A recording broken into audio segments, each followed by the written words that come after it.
대부분의 종교는 인간 스스로의 수양과 노력으로 구원에 이르려고 합니다. 대표적으로 불교는 인간의 고통의 문제를 집착으로 진단을 하며 이 집착을 없애야만 해탈에 이른다고 하는 교리를 말을 하죠.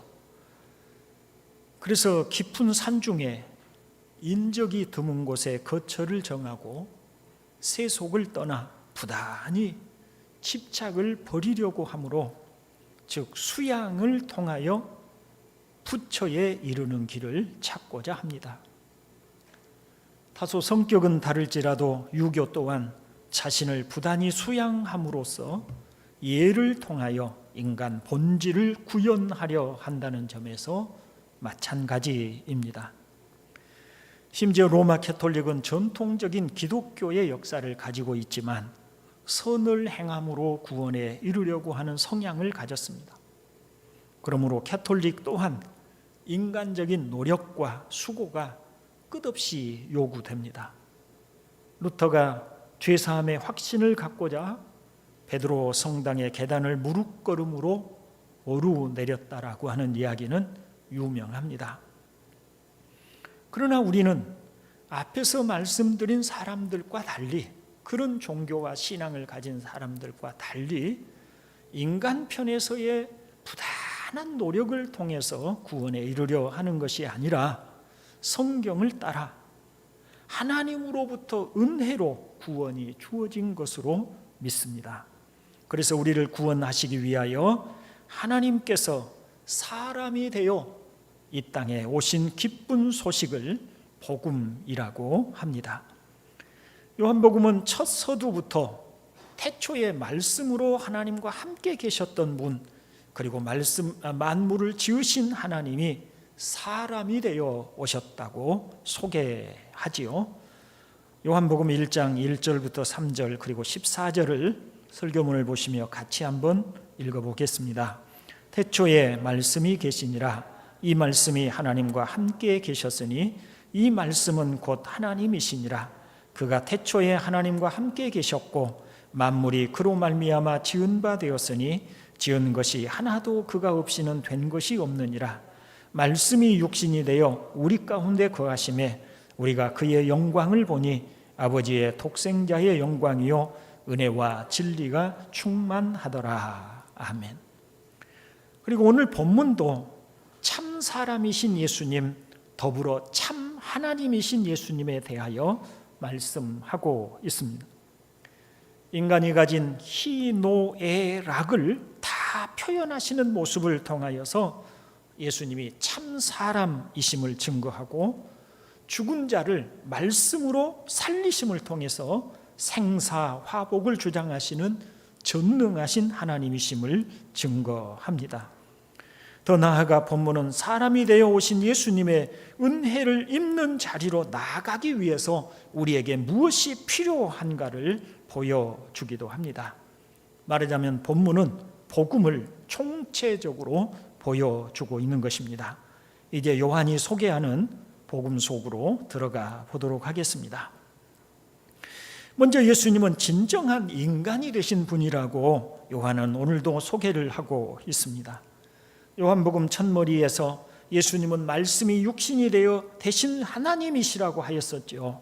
우리를 구원하시기 위해서 이 땅에 오신 예수님은 어떤 분이시냐라고 할 때 그분은 근본 하나님이신 분이시라는 대답입니다. 그러나 하나님이신 분이 우리를 구원하시기 위하여 진정한 사람이 되셨다라고 하는 것이지요. 예수님께서 부활이요 생명이시라는 설명을 들은 마르다는 자신의 동생 마리아를 부르게 되지요. 마르다는 선생님께서 오셔서 너를 부르신다라고 마리아를 부릅니다. 마리아는 마르다의 말을 듣고 황급히 일어나 예수님이 계신 곳으로 갑니다. 마침 나사로의 남매를 위로하기 위해서 예루살렘으로부터 온 사람들이 마리아와 함께 있다가 마리아가 황급히 일어나서 나가는 것을 보고 무덤으로 곡하기 위해서 가는 줄로 생각하고 마리아를 위로하기 위해서 뒤를 따라가지요. 마리아는 예수님을 보고 말을 합니다. 주께서 여기 계셨더라면 내 오라버니가 죽지 아니하였겠나이다. 원망하는 말이 아닙니다. 주님이 계시지 않는 동안에 일어난 일이기 때문에 어쩔 수 없는 일이었지만 그러나 아쉬움이 너무나 크기 때문에 하는 말입니다. 주님이 여기 계셨더라면 내 오라버니가 죽지 않았을 텐데 어째 주님이 없는 사이에 자신의 오라비가 죽게 되었다는 아쉬움의 토로인 것이죠. 마리아는 이 어쩔 수 없는 이 안타까운 일로 인하여서 슬픔을 가눌 길이 없습니다. 그것이 우리 인생들이 겪는 비극입니다. 얼마나 많은 슬픔과 고통이 이 세상에 지금도 일어나고 있습니까? 지금 이 시간에도 수많은 비극들이 일어나고 있는 곳이 바로 이 세상입니다. 많은 사람들이 그들로서 어쩔 수 없는 비극 때문에 큰 슬픔을 안고 울고 있습니다. 마리아도 울었습니다. 그가 우는 것과 유대인들이 우는 것을 보시고 예수님도 심령의 비통이 여기셨습니다. 오늘 본문 33절에 불쌍히 여기사라고 하는 단어는 그가 스스로 괴로워하셨다라고 하는 말로도 해석이 가능한 단어입니다.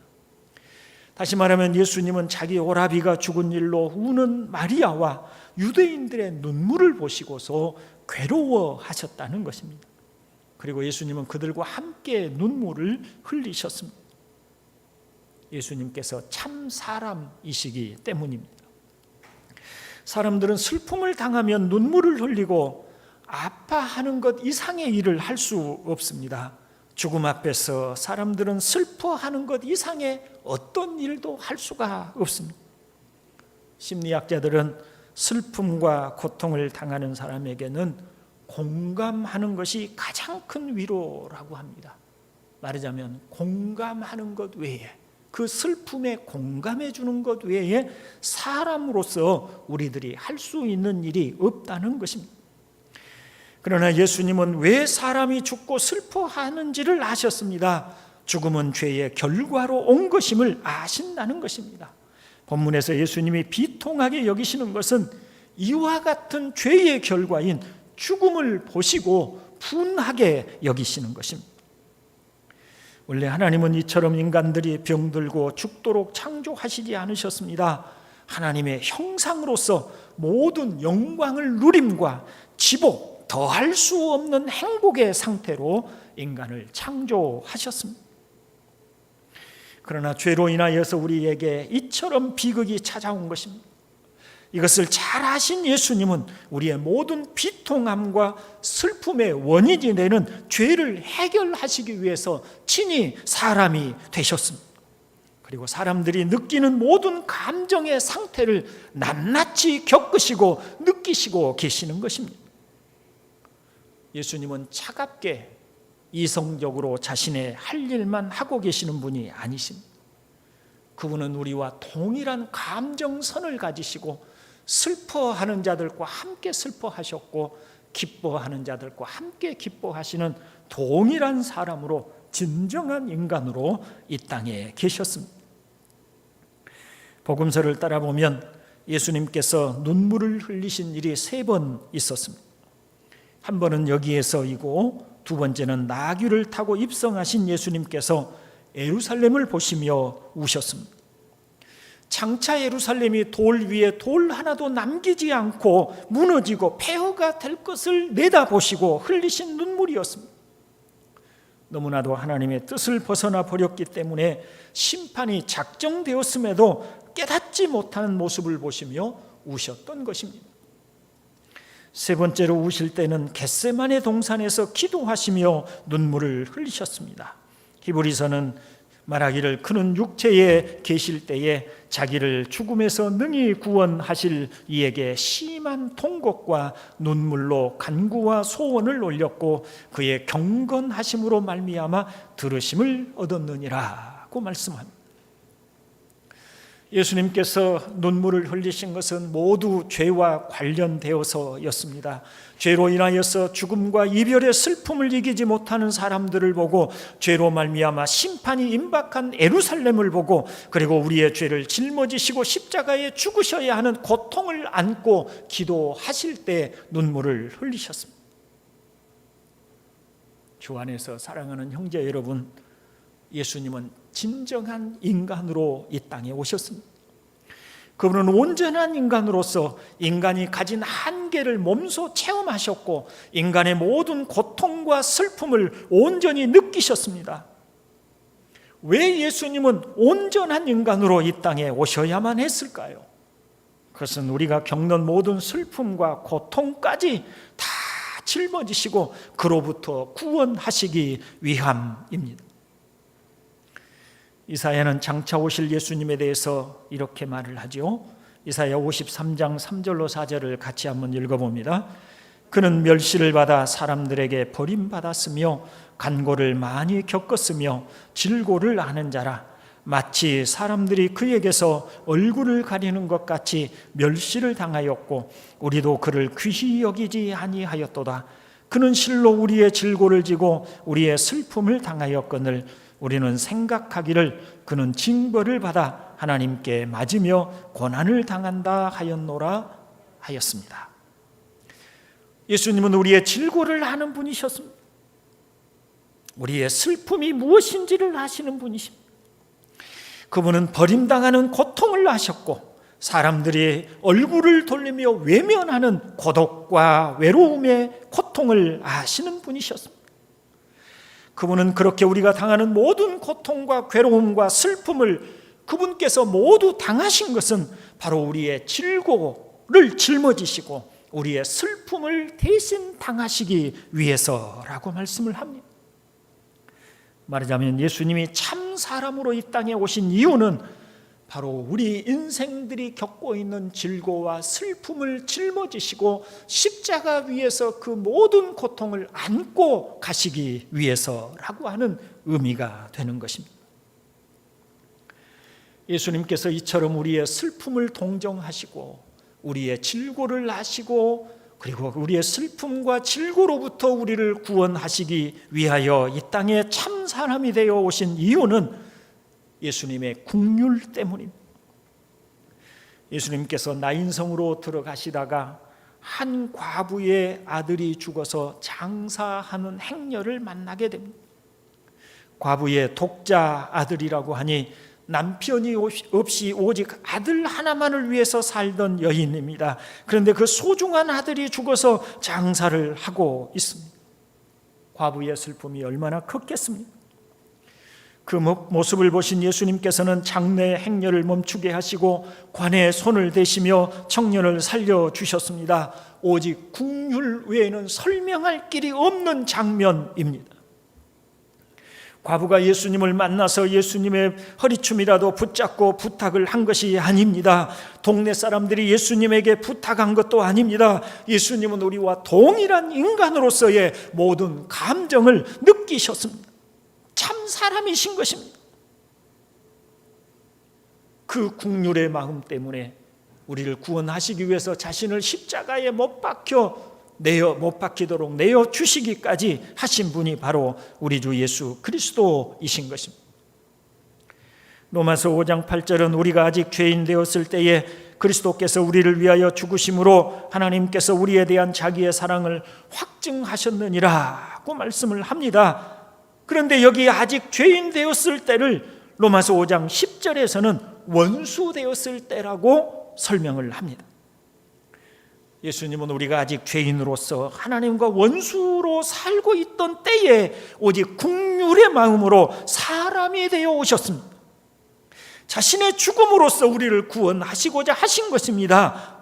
우리 편에서 요청한 것이 아닙니다. 우리는 하나님의 원수였기에 하나님 앞에서 죄인으로 살고 있었기 때문에 하나님을 향해서 요청할 만한 어떤 것도 우리는 가지고 있지 못했습니다. 우리가 구원이 필요하기 때문에 하나님의 마음을 움직일 만한 어떤 행위를 할 수도 없었습니다. 스스로 구원에 이를 만한 도덕성을 우리가 갖추고 있는 것도 아니었습니다. 아직 원수로 행하던 때입니다. 아직 죄인으로 살아가던 때입니다. 그런 우리를 위하여서 죽음으로 구원하시고자 사람이 되어 이 땅에 오셨습니다. 그리고 십자가에서 죽으셨고 우리를 천국에 데리고 가셔서 다시는 죽음이 없는 영생을 살도록 하시기 위해서 부활하셨습니다. 이것을 복음이라고 합니다. 기쁜 소식이라는 것이죠. 하나님이 우리를 구원하시기 위해서 내려오셨고 우리의 구원을 위하여 죽으셨으며 오직 그런 사실을 믿기만 하면 우리의 모든 죄의 사함을 주시고 구원을 주신다는 소식인 것입니다. 불교나 유교처럼 우리가 부단히 자기 자신을 수양하고 죄를 벗겨내고 씻어내고 어떻게 하든지 죄를 범하지 않고 집착하지 않기 위해서 예를 써서가 아닙니다. 하늘로부터 하나님이 우리를 구원하시기 위해서 당신이 친히 오셔서 우리의 손을 붙잡으시고 우리가 겪는 슬픔도 겪으셨고 우리의 병도 짊어지셨고 그리고 십자가에서 우리의 그 모든 병과 또 죽음의 원인이 되는 죄를 짊어지시고 죽으심으로 우리를 구원하시고자 하심인 줄로 믿으시기를 바랍니다. 그리고 우리에게 요구하신 것은 단지 우리를 구원하기 위해서 오신 예수님을 그저 믿고 영접하기만 하면 그 모든 은혜를 우리에게 입혀주신다고 하신 것이니 그것을 복음이라고 설명하는 것입니다. 우리는 바로 그 복음의 은혜를 입은 사람들임을 믿으시기를 바랍니다. 다음으로 예수님은 전능하신 하나님이심을 보여줍니다. 마리아를 만난 예수님은 나사로의 무덤으로 가셨습니다. 그리고 돌을 옮겨 놓으라고 요구하셨습니다. 죽은 자의 누이였던 마르다는 주여 죽은 지가 나흘이 되었음에 벌써 냄새가 나나이다 라고 말을 합니다. 마르다의 말은 과장이 아닙니다. 마르다의 말은 나사로가 실제로 죽었고 어떤 방법으로도 다시 살아날 수 없는 나사로의 신체가 부패하기 시작한 상태에 있다는 점을 여실히 보여주고 있습니다. 인류 역사에서 이처럼 죽어서 부패하기 시작한 사람이 살아난 일은 한 번도 없는 일입니다. 예수님은 왜 이처럼 일을 어렵게 만드실까요? 나사로가 병들어 죽어간다는 소식을 들었을 때에 서둘러 오셨더라면 죽었을지라도 부패한 정도까지는 되지 않았을 텐데 말입니다. 그렇다면 그를 살리는 일도 훨씬 수월하지 않았을까요? 그러나 예수님은 일부러 이런 상태에 이르게 하셨습니다. 여러분, 사람의 신체가 부패하기 시작했다는 말을 한번 생각해 보십시오. 세포가 다 물러지게 됩니다. 다시 새살이 돋아날 수가 없는 상태가 되는 것입니다. 모든 몸의 장기들이 다 흐물흐물해져 가는 것입니다. 그런데 예수님께서는 아직 장기들이 살아있고 영혼만 돌아오면 살아날 수 있는 상태가 아니라 신체 자체도 부패해져 가는 바로 그런 상태까지 두셨다가 나사로를 살리시고자 하신 것입니다. 의도가 있다고 하였습니다. 40절에 내 말이 네가 믿으면 하나님의 영광을 보리라 하지 아니하였느냐라고 하신 말씀에서 그 의도를 찾아볼 수 있다고 하였습니다. 예수님은 하나님의 영광을 위하여 이런 일련의 과정이 일어나도록 의도하신 것이라는 겁니다. 그렇다면 하나님의 영광을 나타내시기 위해서 예수님은 어떤 일을 행하십니까? 예수님은 먼저 하나님께 기도하고 큰 소리로 말씀하셨습니다. 나사로야 나오라. 생각해 보십시오, 여러분.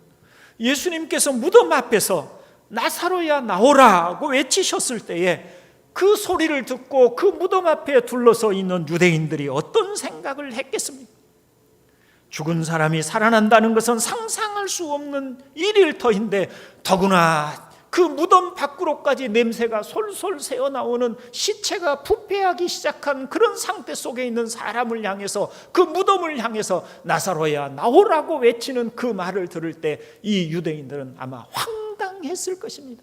도대체 무슨 일을 하려고 하는 것인가?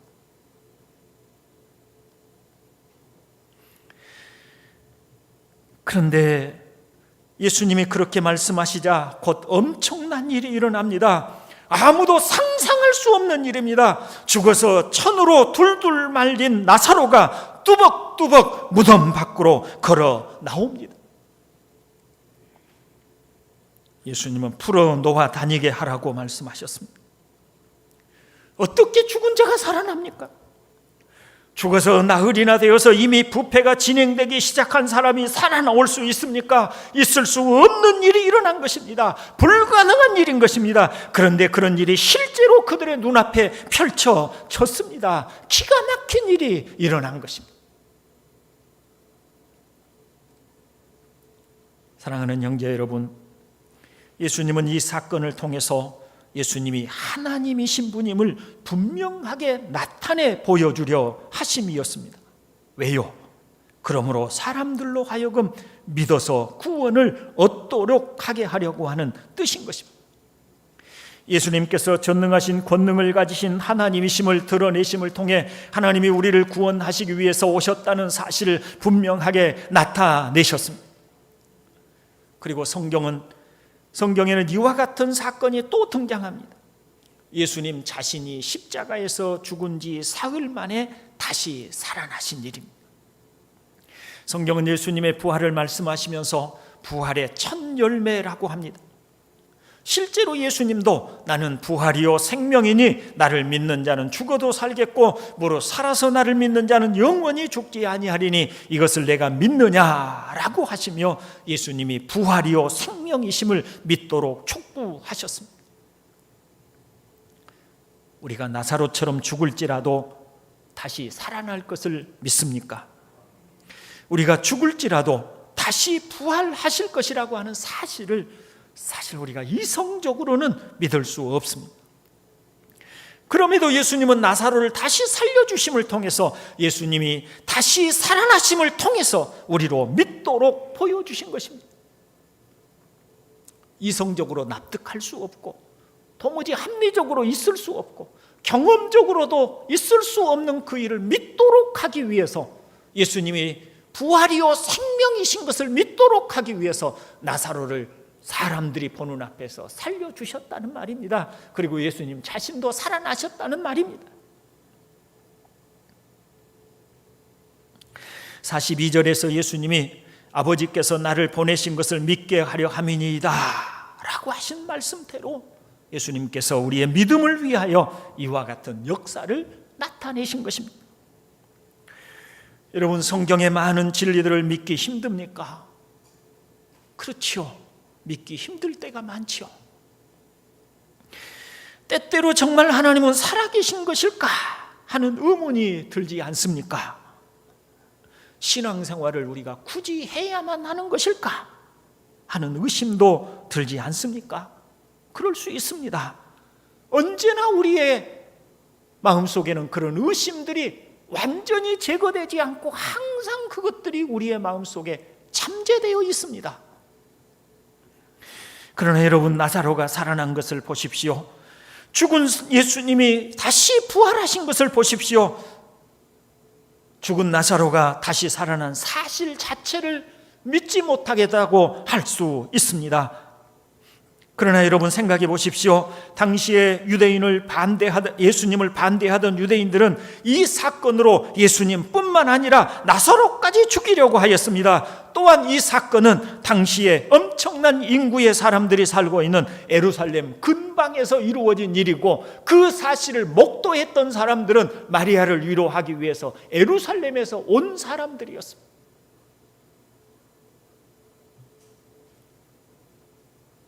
그러니 거짓을 기록할 수 없지요. 거짓을 말할 수 없지요. 거짓을 말해놓고 믿으라고 할 수가 없지 않아요. 예루살렘에서 온 사람들, 그 당시 예루살렘에는 때때로 유월절 명절과 같은 때가 되면 고대 사회 아닙니까? 그런데 약 100만 명이 훌쩍 넘는 인구가 모였다고 합니다. 그러니 예루살렘은 참 엄청난 많은 사람들이 살고 있는 곳이고 수많은 사람들이 교류하는 곳입니다. 근데 거기에서 온 사람들이, 그 사람들이 목격하도록 예수님께서 바로 베다니에서 죽은 지 나흘 된 이미 살이 부패하기 시작한 나사로를 살려주신 것입니다. 왜요? 우리로 믿도록 하기 위해서. 예수님이 전능하신 하나님이시다. 그분은 우리에게 당신의 말씀처럼 부활이요 생명이신 분이시다 라고 하는 것을 믿도록 하시기 위함이었습니다. 아까도 말씀드렸듯이 우리는 늘상 회의와 의심이 항상 찾아듭니다. 세상 속에 살다 보면 진짜 하나님이 살아계신지 모르겠다 싶을 때도 있고, 내가 정말 신앙생활을 계속해야 되는지 싶을 때도 있고, 정말 이 믿음이라고 하는 것을 갖기가 어렵겠다고 생각될 때도 분명 있습니다. 그런데 성경은 우리에게 부정할 수 없는 사실들을 우리에게 가르쳐 주시고 보여주시고 확신시켜 주심으로 의심하지 말고 믿어라, 의심하지 말고 믿으라고 우리에게 말씀하고 있음을 기억하시기를 바랍니다. 그러니 여러분, 복음을 믿으시기를 바랍니다. 구원자 예수님을 믿으시기를 주의 이름으로 축원을 드립니다. 자, 그렇다면 이와 같은 하나님의 은혜를 어떻게 우리에게 미치도록 할 수 있을까요? 어떻게 우리에게 임하도록 할 수 있을까요? 하나님께서는 우리의 구원을 위하여 모든 일을 다 하셨습니다. 하나님이 사람이 되셨고, 사람이 되어 오신 예수님은 십자가에서 우리의 죄를 대속하시기 위해서 어린 양으로서 죽으셨습니다. 또한 우리를 의롭다 하기 위하여 살아나셨습니다. 하나님께서 우리의 구원을 위해서 하셔야 할 일이 더 이상 무엇이 있을까요? 아무것도 없습니다. 다 해주셨습니다. 하나님께서 주시는 구원을 위해서 우리가 할 일은 아무것도 없습니다. 모든 일을 하나님이 다 하셨습니다. 그러나 하나님이 이루어 주신 구원을 우리의 것으로 받아들이기 위해서는 우리가 해야 할 일이 있습니다. 그것은 바로 믿음으로 받아들이는 것입니다. 나사로의 무덤 앞에까지 가신 예수님은 사람들에게 무덤을 막고 있는 돌을 옮겨 놓으라고 하셨습니다. 마르다가 죽은 지가 나흘이나 되었다고 머뭇거리자 예수님은 네가 믿으면 하나님의 영광을 보리라 하지 않았느냐라고 꾸짖으셨습니다. 능력은 하나님께 있지요. 다만 믿으면 하나님의 영광을 볼 것입니다. 또한 나사로를 살리시기 전에 하나님 아버지께 기도하시는 예수님의 모습을 통해서 우리는 이 사실을 더욱 확인할 수가 있습니다. 예수님은 이렇게 기도하셨습니다. 아버지여, 내 말을 들으신 것을 감사하나이다. 항상 내 말을 들으시는 줄을 내가 알았나이다. 그러나 이 말씀 하옵는 것은 둘러선 무리를 위함이니 곧 아버지께서 나를 보내신 것을 그들로 믿게 하려 함이니이다 라고 기도하셨습니다. 예수님은 항상 기도하셨지요. 예수님의 삶은 기도로 점철되었다고 말할 수 있습니다. 공생애를 시작하시기 전에 광야로 가셔서 40일 동안 금식하시며 기도하셨습니다. 12제자를 세우시기 전에 산에 가셔서 밤새도록 기도하신 후에 내려오셔서 12명을 선택하여 제자로 세우셨습니다. 아무리 피곤하실지라도 새벽이면 한적한 곳으로 가셔서 기도하셨습니다. 예수님은 하나님 아버지와 깊이 연합하셨습니다. 예수님은 항상 하나님께 기도하셨을 뿐만 아니라 모든 일에 하나님 아버지의 뜻을 온전히 순종하셨습니다. 그런 예수님이셨기 때문에 항상 하나님께 대한 깊은 확신과 믿음이 있었습니다. 요한복음 8장 29절 같이 읽어볼까요? 나를 보내신 이가 나와 함께 하시도다. 나는 항상 그가 기뻐하시는 일을 행함으로 나를 혼자 두지 아니하셨느니라. 아멘. 그런 예수님이기 때문에 기도의 내용을 보십시오. 아버지여, 내 말을 들으신 것을 감사하나이다. 항상 내 말을 들으시는 줄을 내가 알았나이다. 예수님은 하나님에 대한 완전한 신뢰와 믿음을 보여주고 계십니다. 예수님의 이런 모습은 믿는 우리와 하나님 사이가 어떠해야 함을 보여줍니다. 바로 믿음과 신뢰의 관계인 것입니다. 자, 고개를 들고 저를 잠시만 한번 보시겠습니까? 불교나 유교나 또 로마 캐톨릭이나 인간편에서 나를 부단히 수양하고 수련하고 또 선을 행함으로 구원에 이르려고 하는 우리 땅에서 스스로를 부단히 높여서 저 하늘 그 구원의 자리에 이르려고 그렇게 하지만 우리는 아니라고 그랬죠. 하나님께로부터 땅에 내려오셨어요. 사람이 되어 오셔서 우리의 슬픔과 고통과 이 모든 것들을 다 그 한 몸에 짊어지시고 당신이 우리가 하늘에 이르지 못하는 죄값을 십자가에서 대신 치루심으로 우리를 구원하시는 모든 은혜를 하늘로부터 오신 예수님께서 행하셔서 우리에게 구원의 은혜를 주셨어요. 근데 하나님이 우리에게 요구하신 건 단 하나입니다. 내가 너희를 사랑하고 긍휼히 여겨서 너희의 구원을 위해서 내가 이와 같이 했으니 그것을 신뢰하고 믿음으로 너희 자신의 것으로 받아들여라. 이것입니다. 그리고 예수님이 친히 그렇게 하나님을 사랑하고 신뢰하는 그런 모습을 우리에게 보여주셨습니다. 그것이 믿음이라는 겁니다. 믿음이라는 것이 내가 믿습니다만 하는 것이 아니라 그분의 하신 말씀과 그분의 하신 일을 신뢰하는 거예요. 받아들이는 거예요. 하나님이 그렇게 하신 것을 제가 믿습니다. 예수님이 십자가에 죽으신 것이 내 죄를 위해서 죽으신 것을 제가 신뢰하고 받아들입니다. 그것이 믿음인 것입니다.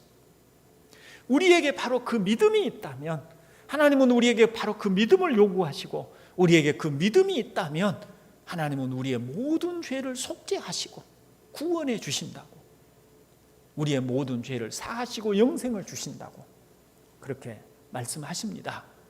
그게 복음 아니면 무엇이겠습니까? 이제 말씀을 마치려고 합니다. 형제 여러분, 만물을 지으신 하나님께서 우리와 같은 사람이 되어 오셨습니다. 은혜이지요. 그분은 긍휼과 자비가 무한하시고 풍성하셔서 우리가 당하는 불행과 고통을 함께 아파하시고 동정하십니다. 예수님은 우리의 모든 불행의 원인이 되는 죄로부터 구원하시기 위해서 자신의 생명을 대속의 제물로 드려 우리의 죄를 속죄하여 주셨습니다.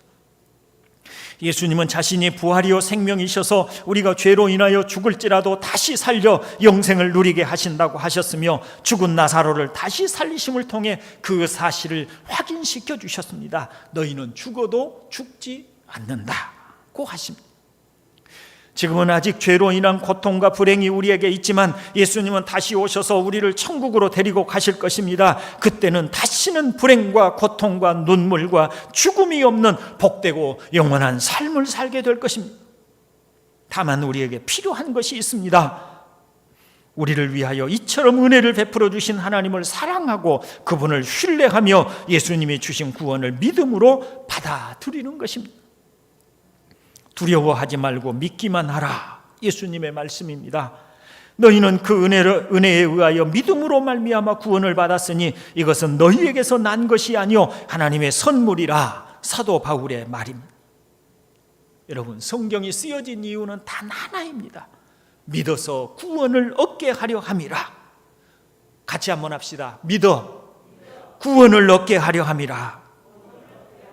믿어서 구원을 얻게 하려고 하신 목적으로 성경이 쓰였고, 믿어서 구원을 얻게 하려고 하는 목적으로 예수님이 하신 이 모든 일을 우리에게 소개해 주고 있습니다. 우리가 의심 없이 믿음을 갖도록 예수님은 죽어 부패하기 시작한 나사로를 모든 사람들이 보는 앞에서 다시 살리셨습니다. 믿으시기를 바랍니다.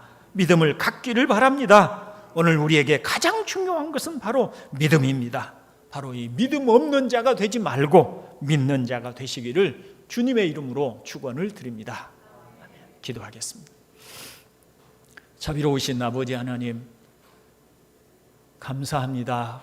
우리 주님께서 이 땅에 우리의 구원을 위해서 오셨고, 또 우리가 가진 슬픔과 고통을 친히 다 그 마음에 담으셨고, 그래서 십자가에서 우리의 죄를 대속하시기 위해서 죽으셨사옵나이다.